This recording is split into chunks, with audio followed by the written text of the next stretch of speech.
Sa isang kalsada sa Zambales, halos wala raw makita ang mga motorista dahil sa kapal ng alikabok. Ba't kaya nangyari ito? Kuya Kim, ano na? Panaginip ng mga alikabok. Sa viral video na pinost nito ni Mark Anthony, akalain mo raw sila mag-road trip sa Baguio dahil sa kapal ng mistulang fog na bumabalot sa kalsada.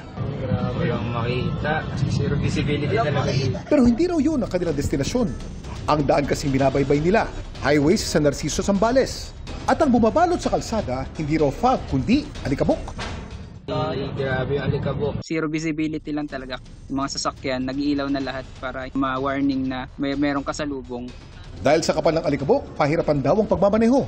Yung mga nahirapan, yung mga naka-single talaga na motor, mga naka-tricycle, ayan, mga nagbabike. Mabuti na lang daw sa kabila nito.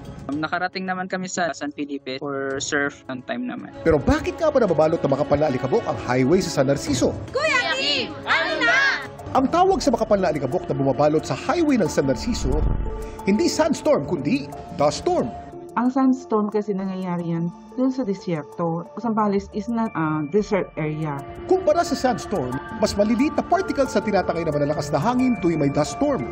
Ano bang characteristic ng dust? Weather, humid ang area, and then malakas ang hangin. Ang alikabok naman na bumabalot sa San Narciso, galing daw sa Lahar malapit sa Makulkul Bridge. Naalala ko is mga month na ganito talagang maalikabok dahil sa dry na yung lahar. Paalala naman ng eksperto, sakaling may dust storm, iwasan muna ang lumabas ng bahay.